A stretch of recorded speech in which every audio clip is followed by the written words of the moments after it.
Oke, pada bab ini kita akan membicarakan mengenai konsentrasi. Apa itu konsentrasi? Adalah hubungan antara zat terlarut dengan zat pelarut. Oke, teman-teman pada bab ini harus bisa menguasai bab ini karena ini akan nanti teman-teman gunakan sampai akhir nanti, termasuk dalam menentukan berapa jumlah yang harus kita gunakan atau kita timbang, atau berapa yang harus kita larutkan dan sebagainya untuk membuat larutan dengan konsentrasi tertentu. Konsentrasi ini menjadi penting ketika nanti teman-teman menghitung dosis atau membuat obat dengan dosis tertentu ataupun dengan konsentrasi tertentu. Jadi tidak boleh melebihi, tidak boleh kurang, harus pas. Jadi ini penting teman-teman untuk menguasai bab konsentrasi ini. Oke, kita mulai dari awal adalah molaritas dengan simbol M. Molaritas adalah menunjukkan jumlah mol zat terlarut dalam setiap liter larutan. Jadi molaritas ini adalah jumlah mol, ingat jumlah mol disimbolkan dengan N, zat terlarut dalam setiap liter larutan. V. V-nya adalah volume dalam liter. N adalah mol. Mol sama dengan massa per mR.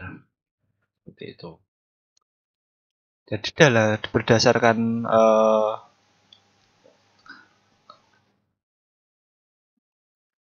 persamaan ini, kita dapat turunkan persamaan tersebut menjadi massa per mR dikali 1000 per V dalam mili. Jadi 1000 ini faktor konversi dari mililiter ke liter. Massa per mR adalah mol dari zat tersebut. Ataupun bila nanti yang diketahui hanyalah massa jenis dan persen massa zat dalam persen, ini kita dapat menentukan ataupun dapat menggunakan persamaan ini. M sama dengan A persen massa zat dikali rho massa jenis dikali 10 per ml. Persen massanya di sini misalkan gini, HCl itu 37%. Jadi di sini tulis saja 37. Rho massa jenisnya dalam satuan gram per mili, dan 10 ini adalah faktor konversi. Nanti akan saya beri bagaimana cara mengkonversikannya di paper. Kemudian mR massa relatif. Nanti ketemu molaritas dari larutan tersebut. Oke, contohnya adalah seperti berikut. Sebanyak 30 gram urea dengan 60 gram per mol dilarutkan ke dalam 100 ml air. Hitunglah molaritas larutan tersebut. Caranya adalah 30 kita taruh di sini dari persamaan ini per mR 60 dibagi dengan 100 mili. Hasilnya adalah 5. Jadi tinggal masukkan saja angkanya, kemudian ketemu hasilnya. Kemudian pada soal ini, berapa gram NaCl yang harus dilarutkan dalam 500 ml air untuk membuat 0,15 molar. Teman-teman substitusikan saja, masukkan saja semuanya angkanya dalam persamaan ini. Kemudian didapatkan hasil seperti 0,15 sama dengan massa disimbolkan dengan G per 58,5. Ini adalah mR dari NaCl 500 mili. Sehingga nanti persamaan menjadi G sama dengan 0,15 dikali 58,5 dibagi 2. 2 berasal dari mana? 1000 per 500. Jadi untuk membuat larutan 0,15 molar NaCl banyak 500 mili itu dibutuhkan 4,3875 gram NaCl yang kemudian nanti akan dilarutkan dengan air menjadi 500 mili. Teman-teman kemarin sudah saya singgung ataupun saya jelaskan di praktikum ataupun di teori bagaimana cara membuat larutan dengan volume tertentu. Nanti dicek lagi caranya bagaimana. Kemudian ada molalitas. Saya salah memberikan simbol, harusnya di sini M kecil biar tidak bingung antara molaritas dan molalitas. Molalitas adalah M kecil, baik di depan maupun di simbolnya. Molalitas bedanya hurufnya cuma sedikit, tapi maknanya akan berbeda banyak. Molalitas disimbolkan dengan huruf M kecil. Ingat M kecil ya, bukan M besar. M besar merupakan molaritas dan M kecil merupakan molalitas. Kalau nanti mol seperti ini, tulis saja mol, bukan M, karena M adalah molalitas. Suatu besaran yang menyatakan banyaknya mol zat terlarut dalam 1000 gram atau 1 kilo pelarut. Ingat ya, 1000 gram atau 1 kilo pelarut, bukan larutan. Ingat, pelarut, bukan larutan. Satuan molalitas adalah molal yang dirumuskan dengan persamaan seperti berikut. Sama persamaannya, molalitas M sama dengan N per P. P adalah massa zat pelarut kilogram dalam kilogram. Kemudian kita dapat turunkan ataupun jabarkan N ini menjadi massa per mR dan P adalah massa pelarut dalam satuan liter. Jadi nanti kalau teman-teman menemukan satuannya dalam mililiter, konversi saja ke liter. Atau ini dapat dijabarkan ataupun diturunkan menjadi seperti ini, sama dengan yang molaritas tadi, 1000 per pelarut gram. Oke. Contohnya adalah seperti berikut. Tentukan molalitas larutan yang dibuat dengan melarutkan sebanyak 3,45 gram urea dengan mR yang 46 dalam 250 gram air. Jadi teman-teman masukkan saja angkanya. 345 dibagi 46 merupakan mR-nya, ini merupakan masanya. Dalam 250 ml air, 250 mg air itu adalah 0,25 liter, sehingga molalitasnya adalah 0,3 molal. Pembuatannya berbeda dengan molaritas. Molalitas tidak membuatnya bukan dengan melarutkan kemudian dipaskan menjadi 250, tapi teman-teman timbang dulu 345, kemudian juga timbang sebanyak 250 gram air. Jadi nanti keduanya dicampurkan saja. Oke. Dicampurkan, nanti jelas volume akhirnya adalah massa akhirnya adalah 250 ditambah dengan 345. Jadi massa akhirnya bukan 205. Misalkan rho dari massa jenis dari air adalah 1. Jadi nanti volumenya bukan 250, tapi 250 ditambahkan volume dari ini lagi. Seperti itu. Kalau ini tadi misalkan dilakukan dimolaritas adalah nimbang dulu sebanyak 375, kemudian dilarutkan, kemudian di-add-kan sampai 500. Berbeda dengan yang molalitas tidak peduli volume akhirnya berapa. Yang jelas volume pelarut ataupun massa pelarutnya adalah sekian. Dan massa yang dilarutkan adalah sekian. Seperti itu. Ilustrasinya adalah seperti ini. Pada molaritas, larutan itu adalah termasuk zat terlarut di dalamnya. Tapi pada molalitas, zat pelarut dan zat terlarut itu memiliki massa sendiri-sendiri.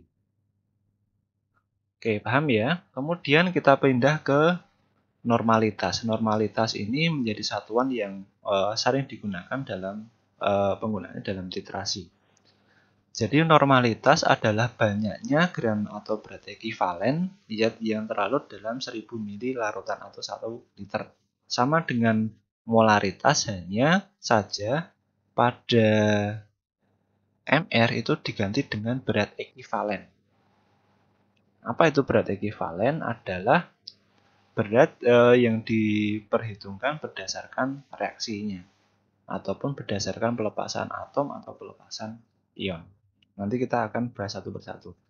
Oke, apa itu Bi? Dalam setiap reaksi netralisasi, senyawa akan melepas atau menerima atom hidrogen.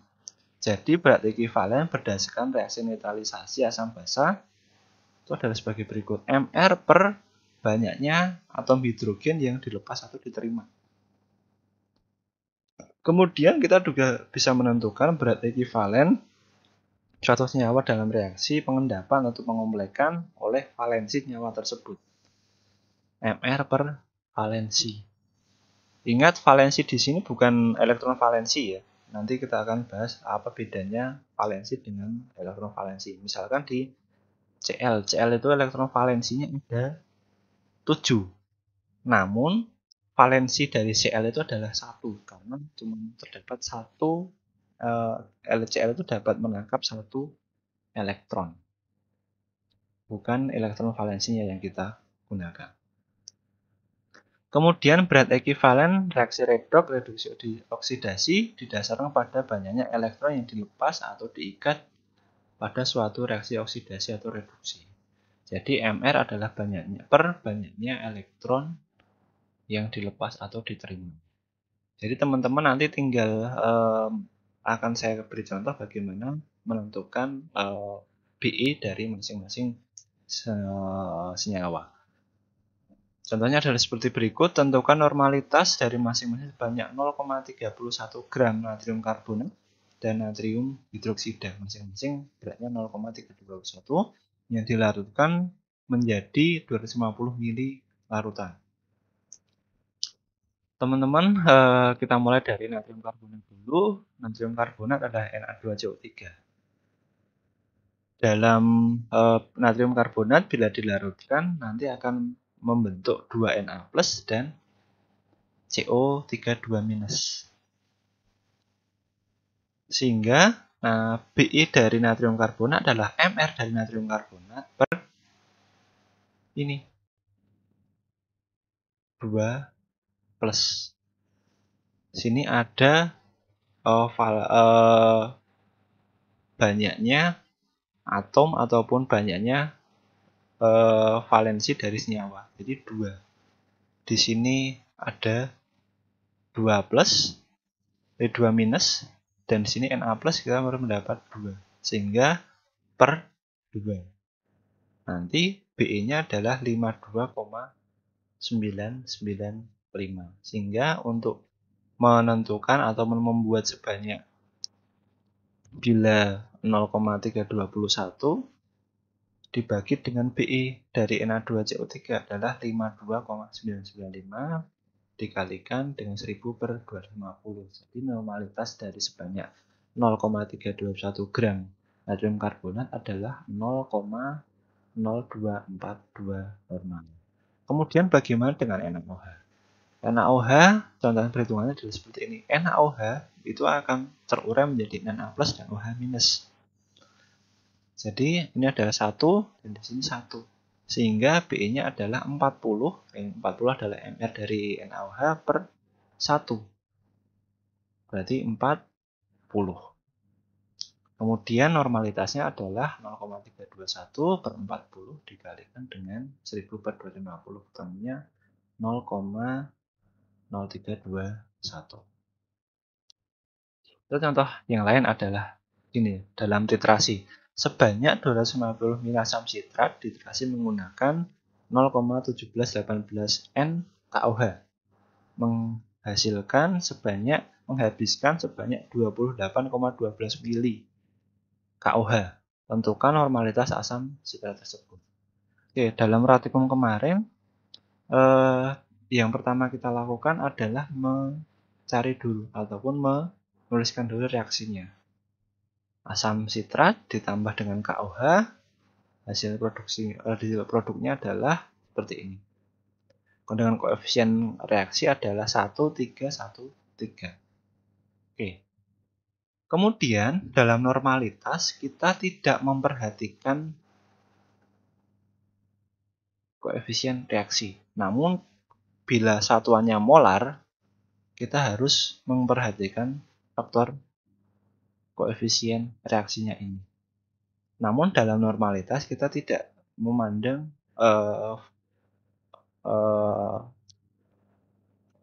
koefisien reaksinya. Jadi N sama dengan 0,2 N dikalikan volume awal 25 dikalikan 0,1718. Saya tulis ya ini. Dikalikan volumenya 28,12 sehingga nanti hasilnya adalah 0,1932 N. Oke. Kemudian untuk mencari norma molaritasnya bagaimana? Kita dapat konversikan 0,178 NKOH itu berapa M. Oke, caranya adalah dikalikan dengan ini. Oke, dikalikan dengan valensinya berapa. KOH di sini valensinya berapa dikalikan. Kemudian nanti ketemu. Kemudian asam sitrat juga seperti itu. Asam sitrat di sini 0,1932 itu nanti berapa molaritasnya. Kita dapat kalikan dengan valensinya. Seperti itu. Kemudian untuk satuan yang lain kita gunakan fraksi mol. Jadi fraksi mol merupakan perbandingan salah satu komponen dengan jumlah mol dari seluruh bagian komponen. Contohnya adalah seperti rumusnya adalah seperti ini, fraksi mol Za atau kita biasa simbolkan dengan X, fraksi itu X, A itu adalah Za, adalah mol Za dibagi dengan mol Za ditambah mol Zb. Begitu juga dengan B, seperti ini. Kemudian nanti hasil akhirnya adalah penjumlahan antara fraksi mol Za dan fraksi mol Zb itu adalah 1. Ingat, fraksi mol itu adalah 1 penjumlahnya. Jadi nanti ketemunya di sini adalah 0,0, sehingga nanti dijumlahkan adalah 1. Contohnya adalah seperti berikut. 2,5 gram CaCO3 kalsium karbonat sebanyak 90 gram dilarutkan dalam 90 gram air. Tentukan fraksi mol pelarut dan fraksi mol zat terlarut.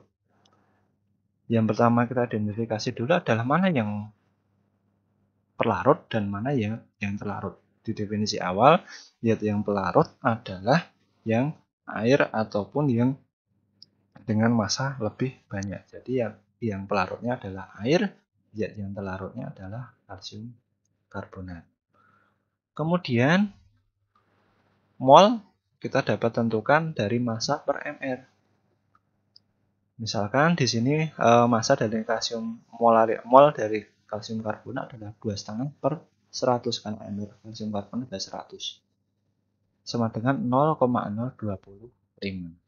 Kemudian mol dari air adalah 90, karena masanya adalah 90, mR-nya 18 adalah 5. Fraksi mol dari kalsium karbonat adalah masih mol dari fraksi air ataupun zat pelarut adalah 5 per 5 tambah 0,035 sama dengan 0,99. Dan fraksi mol dari kalsium karbonat adalah 0,025 per 5 plus 0,035. 0,01. Bila dijumlahkan 0,99 tambah 0,01 adalah 1. Atau kita juga bisa lakukan perhitungan dengan pengurangan. Misalkan karena di sini cuma ada 2 entitas, kita kurangi saja 1 dikurangi 0,99. Hasilnya sama dengan 0,01. Adalah fraksi mol dari kalsium karbonat. Oke. Kemudian ada persen konsentrasi. Ini persen konsentrasi akan teman-teman banyak temui di kehidupan sehari-hari. Persen konsentrasi dapat dibagi menjadi persen. Persen adalah per 100. Konsentrasi yang dibagi dengan 100. Bisa dinyatakan dengan volume per volume, atau persen berat per berat, atau berat per volume. Seperti ini, volume per volume zat yang terlarut per volume larutan, kali 100%, biasanya persennya tidak digunakan, jadi volume zat terlarut per volume larutan kali 100. Gram zat yang terlarut, gram larutan, ataupun P per V, gram zat yang terlarut per volume larutan kali 100. Contohnya adalah seperti berikut. Bagaimana cara membuat larutan FeCl3 10% sebanyak 50 ml. Jadi 10 di sini kita pasang di sini 10 dikali massa FeCl3. Karena ini adalah konsentrasinya persen, kita tidak lagi menggunakan mr maupun ar. Kita hanya menggunakan beratnya saja. Terlepas dari apapun senyawanya, kalau persennya konsentrasi, kita hanya melakukan tidak memperhitungkan berapa mol. Kita hanya melakukan perhitungan berapa beratnya saja atau massanya saja. Massa dari FeCl3 per 50 kali 100 sama dengan 5 gram. Sehingga nanti 5 gram dijadikan 50 ml. Seperti itu. Jadi kita timbang 5 gram FeCl3, kemudian dilarutkan dengan air menjadi 50 ml. Kemudian misalkan di sini volume alkohol dalam sebotol bir dengan botol ini 350 ml, konsentrasinya 3,9% V per V. Biasanya dalam minuman beralkohol konsentrasinya V per V satuannya.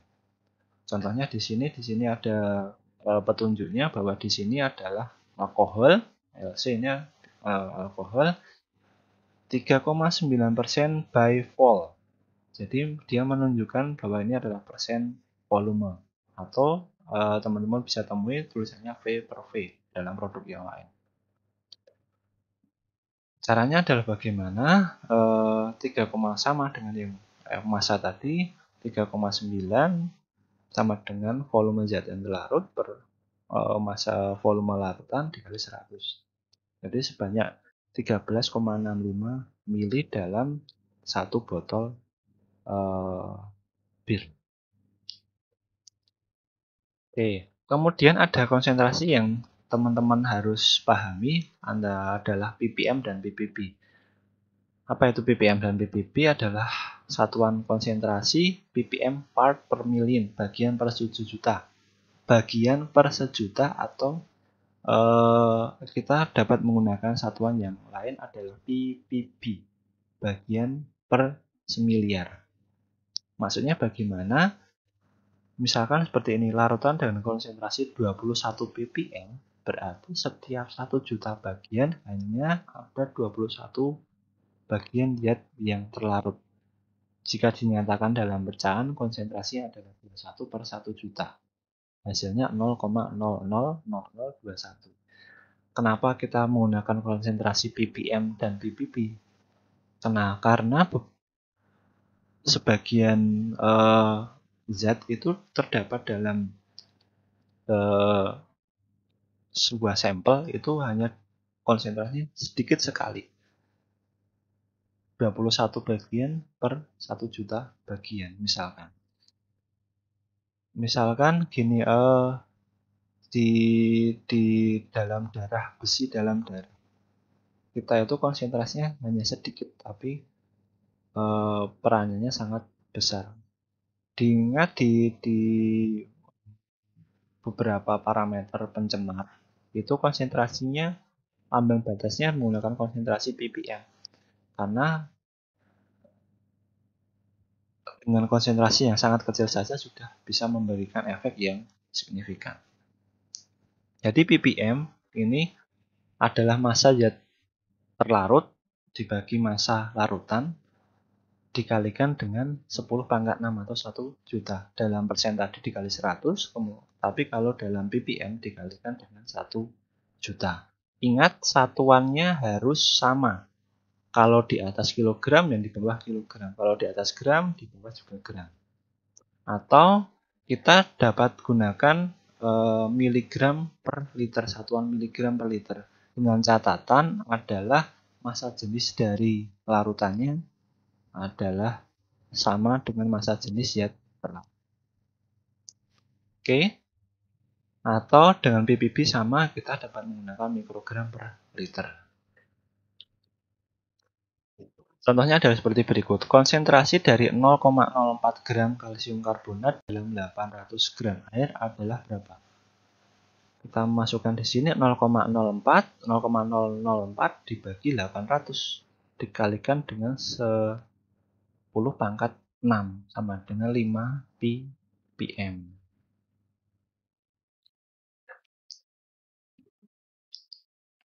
Contoh yang lain adalah konsentrasi dari 30 mg kaporit dalam 20 liter air. Rho dari air adalah 1,102 gram per mili. Jadi massa jenis itu adalah massa per volume. Sehingga massanya kita dapat hitung dengan mengalihkan antara massa jenis dengan volume. Kita dapat melakukan eliminasi 1,0102 gram dikali 20.000. Hasilnya adalah 20.204 gram. Konsentrasinya adalah 30 mg itu sama dengan 0,03 gram. Jadi harus konversikan dulu. Satuannya harus sama. ppm sama dengan 0,03 dibagi 20.204 dikali 10 pangkat 601 juta sama dengan 1,48 ppm.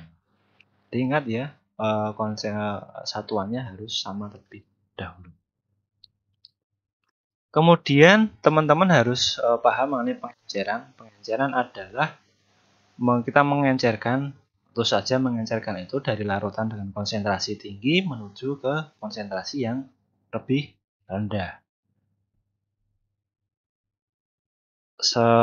Rumusnya adalah C, ini adalah konsentrasi awal dikalikan dengan volume awal sama dengan konsentrasi akhir dikalikan dengan volume akhir, atau kita bisa temui di buku teks adalah C1V1, C2V2.